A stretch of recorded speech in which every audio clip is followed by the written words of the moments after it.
Hello students, आज हम लोग बात करेंगे चैनल असाइनमेंट स्ट्रेटजीज की मोबाइल कम्युनिकेशन में, सेलुलर कम्युनिकेशन में। देखिए, किसी भी हेक्सागोनल सेल को या किसी भी सेलुलर सेल को हम चैनल कैसे असाइन करते हैं। तो चैनल असाइन करने के लिए दो मेथड होते हैं। ठीक है, तो first we write channel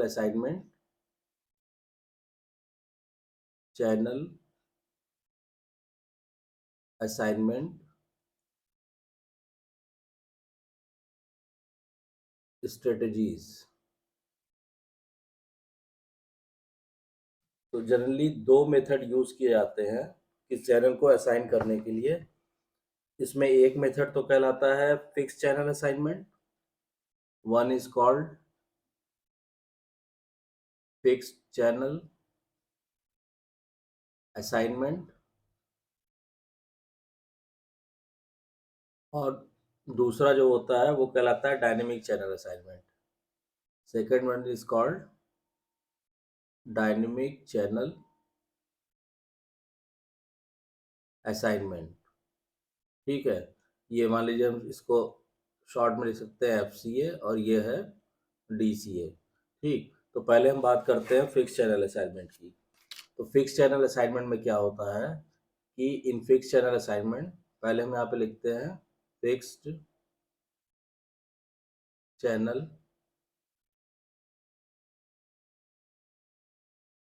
assignment. Fix channel assignment में क्या होता है कि in fix channel assignment each cell is allocated a predetermined set of voice channels.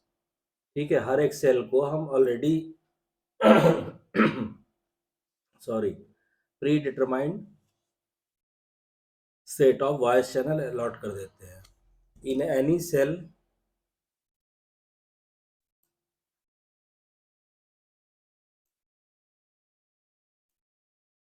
फिर इसमें क्या होता है कि any cell attempt within the cell can only be served by the unused channels in that particular cell। तो फिर इसमें क्या होता है कि अगर कोई भी सेल अटेम्प्ट करता है, ठीक है, cell within the cell, cell के अंदर ही चैनल के लिए, तो जो अनयूज चैनल है वो उसको सर्विस प्रोवाइड कर सकते हैं। To improve utilization a borrowing option may be considered.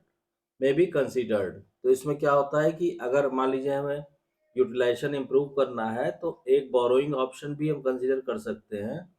लेकिन बोरोइंग ऑप्शन में होता क्या है कि in the borrowing option a cell is allowed to borrow channels from a neighbouring cell if all of its own channels are already occupied. मतलब जब किसी भी सेल के जो ऑलरेडी असाइंड चैनल है, अगर वो सारे चैनल जो है वो ऑलरेडी यूज्ड है। ठीक है, अगर इनके सारे ऑल चैनल यूज्ड हैं तो वो क्या कर सकता है, फिर वो बोरोइंग ऑप्शन में वो नेबरिंग सेल से चैनल बोरो कर सकता है। ठीक है, if all of its own channels are already occupied and the neighboring cell has spare channel। तो बोरोइंग वो तभी कर सकता है जब उसके खुद के सारे चैनल ऑलरेडी ऑक्युपाई हो चुके हों और जिस नेबरिंग सेल से वो चैनल बोरो कर रहा है उसके पास अनयूज चैनल पड़े हों, यानी स्पेयर चैनल हो उसके पास, तभी वो बोरो कर सकता है। और बोरोइंग की प्रक्रिया को कि कौन सा चैनल कहाँ से बोरो करेगा, ठीक है, अलाउ होगा कि नहीं होगा, तो बोरोइंग जो है दैट इज कंट्रोल्ड या that is supervised bye the MSC। ये जो MSC होता है यही बोरोइंग की प्रक्रिया को फाइंड आउट करता है। ठीक है, MSC जो है ये बोरोइंग की प्रक्रिया को सुपरवाइज करता है। अब इसमें क्या होता है कि since hand off is to be performed by the MSC has full knowledge of the capacity usage of the cluster of cells within its jurisdiction. तो MSC इसको इसलिए सुपरवाइज कर पाता है क्योंकि MSC चूंकि हैंड ऑफ को भी पीछे हम लोग डिस्कस कर चुके हैं कि MSC जो है हैंड ऑफ्स को भी परफॉर्म करता है। ठीक है, यह hand off is perform by the MSC। तो इसलिए MSC के पास हर एक सेल की पूरी नॉलेज रहती है कि उसके पास कौन से कितने नंबर ऑफ चैनल्स अलॉटेड हैं और कौन से चैनल बिजी हैं और कौन से फ्री हैं। तो ये सारी चीज़ें जो कि एमएससी के पास रहती हैं, तो इसलिए बोरोइंग के प्रोसीजर को एमएससी ही सुपरवाइज करता है। इसका मतलब ये हुआ कि the MSC is the natural subsystem to oversee function such as channel borrowing. यानी कि इससे फाइनली बात ये हुई कि एमएससी जो है वो एक तरह से एक नेचुरल सबसिस्टम का काम करता है, नेचुरल सबसिस्टम का काम करता है, ठीक है, चैनल बोरोइंग के लिए, चैनल बोरोइंग के लिए। तो एक तो ये हो गया आपका फिक्स चैनल असाइनमेंट। अब दूसरा मेथड जो यूज होता है डायनेमिक चैनल असाइनमेंट के लिए, वो होता है चैनल असाइनमेंट के लिए वो होता है डायनेमिक चैनल असाइनमेंट। तो देखिए डायनेमिक चैनल असाइनमेंट में क्या होता है, dynamic channel assignment, dynamic channel assignment में क्या होता है कि इन डीसीए वॉइस, इसको हम शॉर्ट में डीसीए भी लिखते हैं, इन DCA voice channels are not allocated to different cells on a permanent basis। ठीक है, इसमें क्या होता है कि वॉइस चैनल्स को डिफरेंट सेल्स को परमानेंट बेसिस पे हम नहीं अलॉट करते हैं, एलोकेट करते हैं। Each time A call request is made, the serving base station request A channel from the MSc.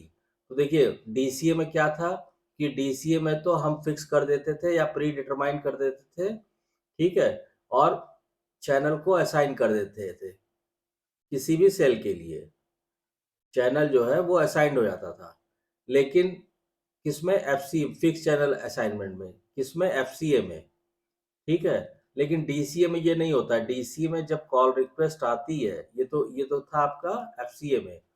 DCA में क्या होता है कि जब कॉल रिक्वेस्ट आती है, ठीक है, जब कॉल रिक्वेस्ट जनरेट करती है चैनल की रिक्वायरमेंट को, तो इस time A call request is made, the serving base station request A channel from the MSc. तो जो सर्विंग बेस स्टेशन है वो एमएससी से रिक्वेस्ट करता है चैनल को असाइन करने के लिए। The MSc determines dynamically the availability of A channel. तो उस समय एमएससी फाइंड आउट करता है कि कोई चैनल अवेलेबल है या कौन सा चैनल अवेलेबल है, and executes it's allocation procedure accordingly. तो जब कॉल रिक्वेस्ट आती है तब बेस स्टेशन क्या करता है, बेस स्टेशन एमएससी को रिक्वेस्ट करता है चैनल असाइनमेंट के लिए, और फिर एमएससी उस समय डायनेमिकली ही, ठीक है, चेक करता है कि कौन सा चैनल अवेलेबल है और वो उसको एलोकेट कर देता है, ठीक है। और the MSc only allocates A given frequency, the MSc only allocates A given frequency radio channel if that frequency is not presently in use in the cell or any other cell which falls within the minimum restricted distance of frequency reuse to avoid co-channel interference। तो MSc क्या करता है कि MSc allocate करता है किसी given frequency को, मतलब चैनल उसको एलोकेट कर रहा है, चैनल मतलब फ्रीक्वेंसी। तो ये तभी एलोकेट करता है if that frequency is not presently in use in the cell. क्योंकि अगर यूज करेगा तो सेम फ्रीक्वेंसी पे अगर दो सिग्नल ट्रांसमिट होंगे तो वो आपस में इंटरफेरेंस क्रिएट करेंगे। तो एमएससी वही फ्रीक्वेंसी एलोकेट करता है उस कॉल को जो फ्रीक्वेंसी उस समय चैनल में नहीं यूज हो, सेल में नहीं यूज हो रही है। और दूसरी चीज क्या है कि को चैनल इंटरफेरेंस भी ना हो, ठीक है। तो यानी कि मान लीजिए से अगर फ्रीक्वेंसी उसने एलोकेट की 100 मेगाहर्ट्ज उस कॉल को, तो इस फ्रीक्वेंसी पहले वो देखेगा कि जो ऑलरेडी उस सेल में ये फ्रीक्वेंसी ना यूज हो रही हो, पहली चीज। और दूसरी चीज जो एडजेसेंट सेल है, ठीक है, एडजेसेंट सेल में भी इसके आसपास की फ्रीक्वेंसी, यानी कि 100 मेगाहर्ट्ज उसने लोकेट कर दिया और एडजेसेंट सेल में जो है 99 या 102 या उसके आसपास की फ्रीक्वेंसी यूज हो रही है। अगर ऐसा होगा तो भी को चैनल इंटरफेरेंस होगा। तो इन बातों का ध्यान रखने के बाद ही एमएससी जो है चैनल एलोकेट करती है उस पर्टिकुलर कॉल के लिए, ठीक। अब इसमें क्या होता है कि dynamic channel assignment reduces the likelihood of call blocking. DCA से फायदा क्या होता है, डीसीए से ये फायदा होता है कि कॉल ब्लॉकिंग को ये रिड्यूस करता है, कॉल ब्लॉकिंग रिड्यूस्ड। भाई कोई भी कॉल रिक्वेस्ट आई और मान लो उस सेल के चैनल सारे बिजी हैं, तो क्या करता है कि नेबरिंग सेल से फ्रीक्वेंसी लेके एलोकेट कर देता ताकि कॉल पूरी हो जाए। तो इस तरह से ये कॉल ब्लॉकिंग को रिड्यूस करता है। और कॉल ब्लॉकिंग में से प्रॉब्लम क्या होती है, विच इंक्रीजेज द ट्रंक। अच्छा, जब आप कॉल ब्लॉकिंग रिड्यूस करेंगे तो उससे कॉन्सिक्वेंटली क्या होगा कि जो ट्रंकिंग कैपेसिटी है वो इंक्रीज करेगी सिस्टम की। Trunking capacity increases since all available channels under the control of the MSC are accessible to all of the cells। ठीक है, it means dynamic channel assignment strategies require the MSC to collect real-time data on channel occupancy, traffic distribution and radio signal quality of all channels। मतलब चूंकि आप यहाँ पे देख रहे हैं कि डायनेमिक चैनल असाइनमेंट में मेन रोल जो है वो एमएससी का ही है। मान लीजिए ये एमएससी है और इसके साथ हमने कहा ये बेस स्टेशन, ये बेस स्टेशन, ये बेस स्टेशन, ये बेस स्टेशन। हमने कहा base station 1, base station 2, base station 3, base station 4, ये सब जुड़े हुए हैं। ठीक है, ये मान लीजिए इससे जुड़े हुए हैं। और अब बेस स्टेशन से जो इसके यूजर हैं, मान लीजिए ये यूजर हैं इसके, ठीक है, ये इससे जुड़े हुए हैं इस तरह। ऐसे ही इसके यूजर हैं, मोबाइल यूजर, ये इस बेस स्टेशन से जुड़े हुए हैं। अब इसमें क्या होगा कि जब भी कोई मान लीजिए मोबाइल यूजर, हमने कहा यूजर 1, ऐसे यूजर 2, अब ये यूजर अगर कोई कॉल रिक्वेस्ट करेगा, कोई कॉल करनी है इसको, तो ये बेस स्टेशन को रिक्वेस्ट भेजेगा। बेस स्टेशन क्या करेगा कि एमएससी को रिक्वेस्ट करेगा। एमएससी देखेगा कि कौन सा चैनल खाली है या नहीं है, इसके इसके मतलब इसके पास कोई चैनल खाली है तो, अदरवाइज इसके सराउंडिंग में या इसके नेबरिंग में जो सेल्स हैं उनके पास चैनल खाली है कि नहीं, पहली चीज। दूसरी चीज ये देखेगा कि भाई नियर बाई फ्रीक्वेंसी ना हो, नहीं तो को चैनल इंटरफेरेंस होगा।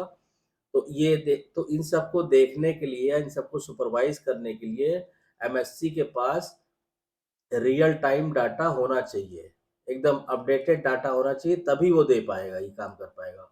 और कौन कौन सा डाटा होना चाहिए एमएससी के पास? एमएससी के पास होना चाहिए, पहला तो है आपका चैनल ऑक्यूपेंसी, कौन सा चैनल ऑक्यूपाइड है और कितना ऑक्यूपाइड है। तो एमएससी के पास जो रियल टाइम डाटा होना चाहिए, एमएससी शुड हैव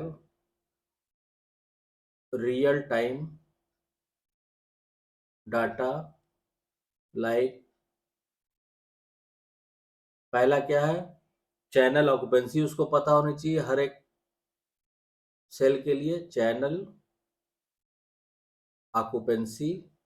सेकंड हो गया आपका traffic distribution, traffic distribution. Third हो गया radio signal quality, radio signal quality.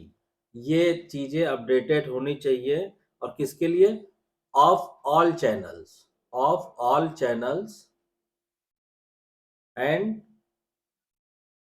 Of all channels on A continuous basis. मतलब अपडेटेड होते रहना चाहिए एमएससी को, तभी वो चैनल असाइनमेंट के काम को सही ढंग से कर पाएगा। और जब वो अपडेटेड ही नहीं रहेगा, उसको मालूम ही नहीं कि कौन सा चैनल कितना ऑक्युपाइड है, कौन से चैनल के नियर बाई कौन से एडजेसेंट चैनल फ्रीक्वेंसीज यूज हो रही हैं, तो फिर वो उसको असाइनमेंट नहीं कर पाएगा।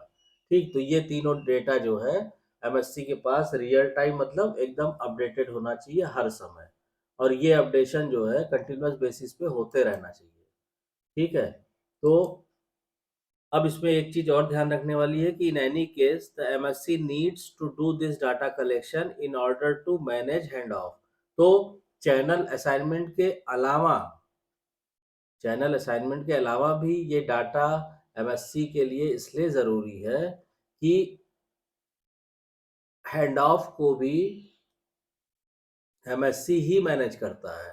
तो हैंड ऑफ को भी मैनेज करने के लिए, हैंड ऑफ को भी मैनेज करने के लिए इन डाटा की ज़रूरत होती यानी एमएससी के पास ये सारे डाटा हमेशा होने चाहिए। चैनल असाइनमेंट के लिए भी ये ज़रूरी है और हैंड ऑफ के लिए भी ये ज़रूरी है। तो आई होप कि आपको चैनल असाइनमेंट क्लियर हो गया होगा। अगर कोई डाउट्स या कंफ्यूजन है तो कमेंट लाइन में कमेंट करके लिखिए, और अगर वीडियो कंटेंट पसंद आ रहा है तो प्लीज़ वीडियो को शेयर कीजिए, लाइक कीजिए, चैनल को सब्सक्राइब जरूर कीजिए। चैनल को सब्सक्राइब करना नहीं भूलिए, और सब्सक्राइब करने के बाद नोटिफिकेशन बेल को ऑन कर दीजिए ताकि नेक्स्ट वीडियो की इंफॉर्मेशन आपको टाइम से मिल सके। Thank you.